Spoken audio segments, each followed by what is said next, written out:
높이 1062m, 주변을 압도하는 웅장한 산세의 오성산은 태백산맥에서 분기된 광주산맥 고봉 중의 하나입니다. 한국전쟁이 발발하고 휴전협상이 시간을 끄는 사이 상감령과 저경능선을 비롯한 오성산 일대에서의 전투는 격렬했습니다.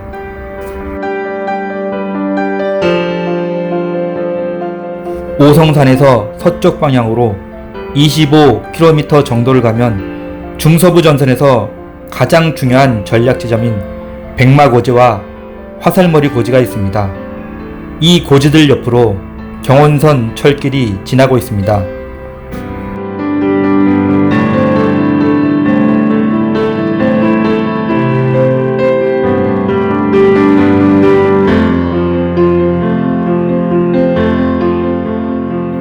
철원평야 위쪽의 평강을 정점으로 하여 그 아래 철원과 기마가 나란히 놓여있는 지역에서 오성산, 화살머리 고지, 백마고지는 전략적으로 중요한 고지들이었고 그만큼 치열해 철의 삼각지라 불리게 됐습니다.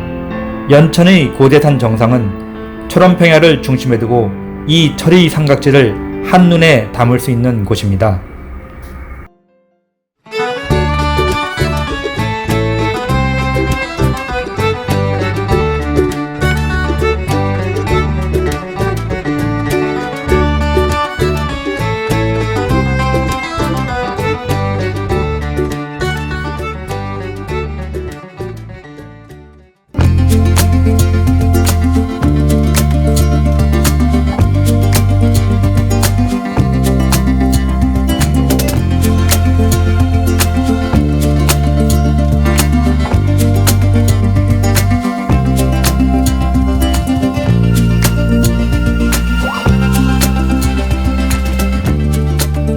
오늘 오르려 하는 고대산 옆으로 추가령 구조곡이라는 단층대의 계곡이 서울로부터 연천과 철원 그리고 평강과 원산으로 이어지고 있습니다.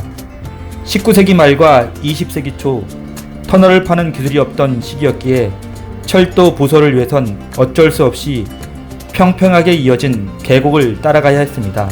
따라서 이 추가령 구조곡이라는 계곡을 따라 서울 용산역과 북한의 원산으로 총 연장 223.7km의 길이로 연결된 경원선 철길이 놓였습니다. 추가령은 북한의 강원도 세포군 삼방리와 대곡리 경계에 있는 높이 599m의 고개입니다. 이 추가령에 언제든 분화할 수 있는 화산지형의 단층대인 구조곡을 붙여 추가령 구조곡이라 불린 것입니다. 이곳이 화산지형임을 증명이나 하듯 이곳 고대산으로부터 22km 북으로 올라가면 한때 엄청난 폭발을 일으키며 일대를 붉은 용암으로 뒤덮게 한 오리산이라는 휴화산이 추가령 구조곡의 선상에 위치해 있습니다.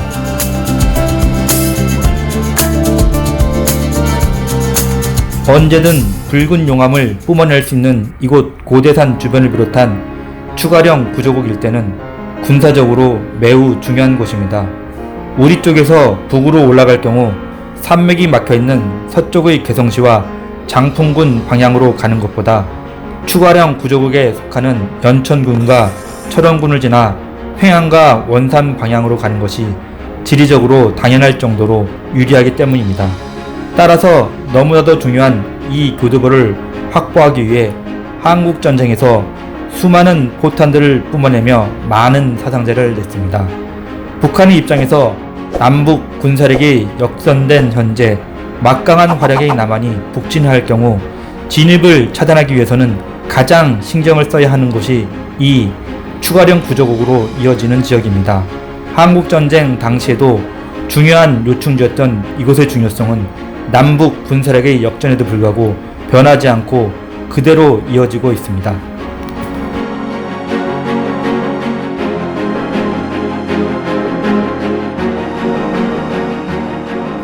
이 지역은 한반도의 다른 어느 지역보다 격렬한 지구 조산 운동이 발생한 곳입니다. 평야는 지질적으로 약한 부분을 따라 열화, 분출된 용암으로 채워져 형성된 것이고 지강운동으로 맞물린 단층들은 낮고 길게 이어져 추가령 구조국을 형성, 시원하게 뚫린 교통로가 되었습니다. 한국전쟁에서 이 교통로를 확보하기 위해 휴전협정 직전까지 치열한 고지전을 벌였습니다. 이 일대의 철이 삼각지에서 유엔군 및 우리 국군과 밀고 밀리는 접전을 벌인 상대방은 인천 상륙작전으로 고립되고 압록강까지 밀려나면서 병력이 초토화된 북한군이 아니었습니다. 연합국 세력인 유엔군을 공격하는 것이 부담스러워 스스로 원해서 참전했다는 식으로 포장하기 위해 인민지원군이라는 명칭을 사용한 중공군이었습니다. 전원이 정규군이었던 중공군은 1950년 10월 19일 한반도에 처음 침입한 이래 1953년 7월 27일 휴전협정이 맺어질 때까지 총 병력 약 240만 명 이상이 한국전에 투입됐습니다. 이 철의 삼각지에 속해 있는 오성산 일대에서 수많은 치열한 전투가 벌어졌습니다. 그중 1952년 10월 중순경부터 우리 측과 중공군 사이에 벌어진 전투를 중공군 측에선 상감령 전투라 부르고 있고 우리 측에선 저격 능선 전투라 부르고 있습니다. 중공군의 관점에서 상감령 전투는 우리 측의 대대적인 공격을 막고 북한을 지키는데 성공한 전투라 자부하고 있습니다. 43일간의 전투 끝에 중공군은 오성산 아래쪽 능선인 상감령에서 유엔군의 북진을 저지했고 오성산 정상은 군사분계선 북쪽으로 남게 되었기 때문입니다. 그러나 우리 전사에는 1952년 10월 14일부터 11월 24일까지 진행된 저격 능선 전투에서 승리함으로써 국군과 유엔군은 유리한 전초 진지를 확보하였을 뿐만 아니라 공산군의 기세를 꺾음으로써 전 전선에 걸쳐 작전의 주도권을 회복할 수 있었다고 기록되어 있습니다. 미리 언급해드리자면 철의 삼각지 전체를 놓고 보았을 때 진정한 승리자는 전적으로 우리 측입니다.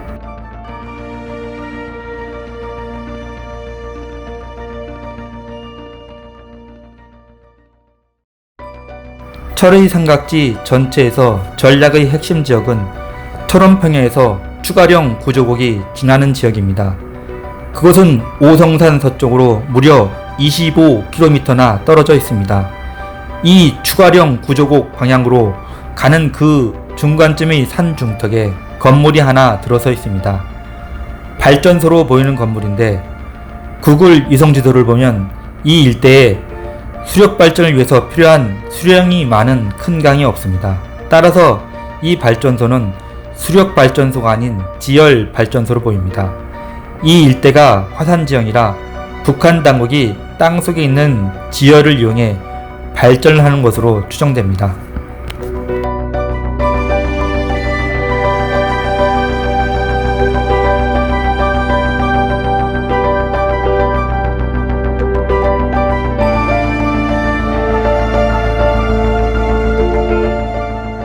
서쪽으로 좀 더 가면 낙타고지 뒤로 평강 시내가 보이고 평강평야라 불리는 철원평야의 연장 성격인 평야지대가 보입니다.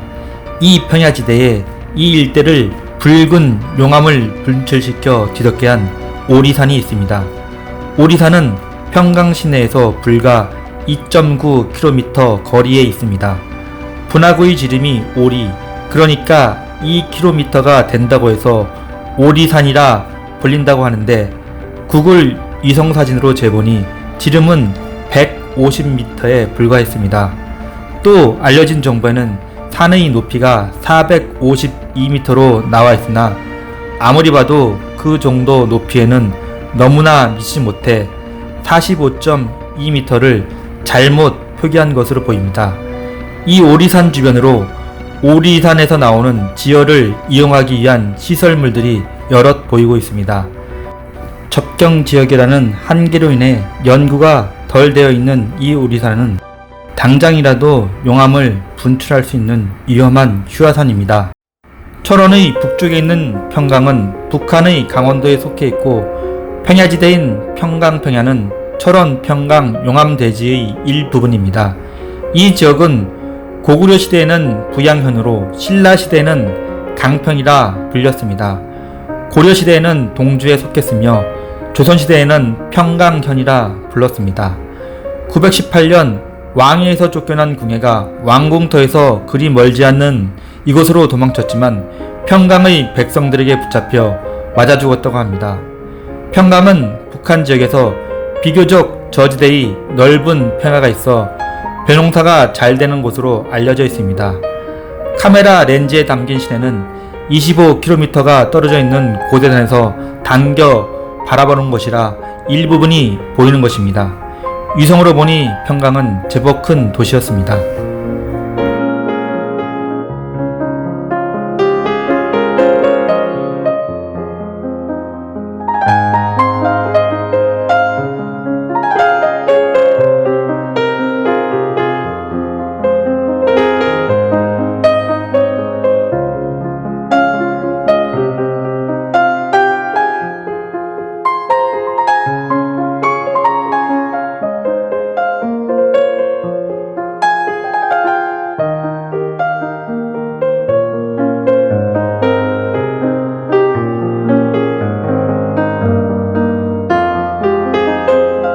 평강 남쪽 비무장지대 아래의 철원평에는 추가령 구조곡을 따라 올라온 경원선 철길이 있습니다.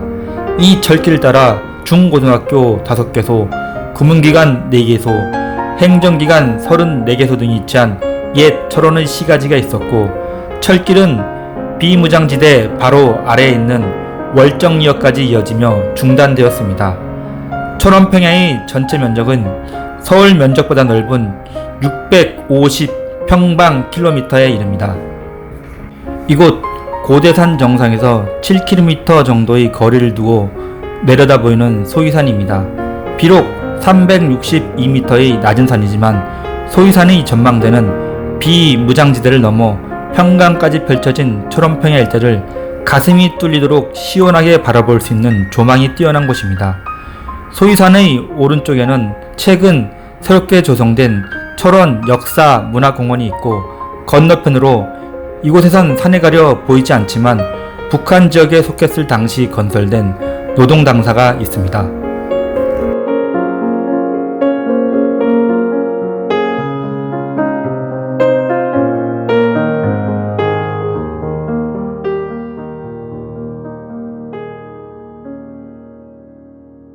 한국전쟁 초기부터 휴전 직전까지 대단히 큰 활약을 했던 육사단 청성부대에 친구나 자녀분들의 면회를 갔을 때 한 번쯤 머무르게 됐던 철원군 동송읍입니다.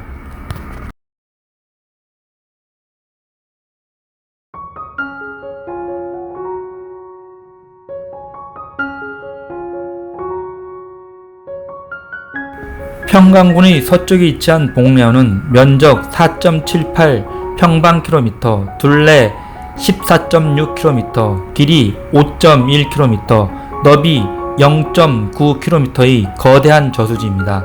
이 봉내원은 1923년 철원과 평강의 대지를 흐르는 임진강의 지류인 역곡천을 막아 건설한 관계용 저수지입니다.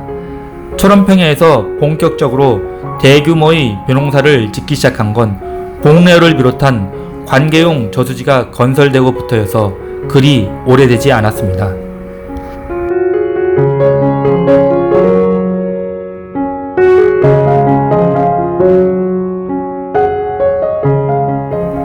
중공군은 오송산을 수중에 넣었다고 자신들이 승자라고 얘기하고, 북한은 김일성 고지를 수중에 넣었다고 자신들이 승자라고 얘기하지만 철의 삼각지 전체를 놓고 보았을 때 진정한 승자는 백마고지를 지켜냄으로써 추가령 구조국이라는 교통로를 확보한 우리 측입니다. 철의 삼각지 전체를 놓고 보았을 때 군사 전략적으로 가장 중요한 지역은 백마고지 우측으로 나 있는 추가령 구조국이 지나는 지역입니다. 철의 삼각지 일대에서 싸운 중공군의 전투 병력은 우리 측에 비해 절대적인 수에 있어서 우위에 있었습니다. 그들은 중공군 내에서도 정예에 속한다고 할 정도로 우수한 병력이었습니다. 그런 중공군이 전적으로 백마고지 부근으로 화력을 집중시킨다면 우리 측은 그들에게 교통요지인 이 지역을 넘겨줄 수밖에 없는 상황이었습니다. 오성산에서 1951년 이후 많은 전투가 벌어졌습니다. 그중 1952년 10월 중순부터 상감령과 저경능선 등에서 벌였던 전투는 중공군의 전력을 분산시키고자 벌였던 전투였습니다.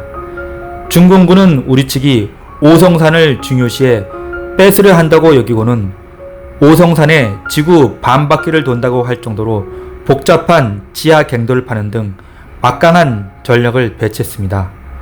중공군의 화력이 오성산으로 분산되어 백마고지에 집중되지 않은 덕분에 화살머리 고지에서의 치열한 전투에 이어 백마고지를 지켜냈고 철의 삼각지에서 가장 중요한 교통요지인 추가령 구조국을 확보하고 드넓은 철원평화를 사수할 수 있었던 것입니다.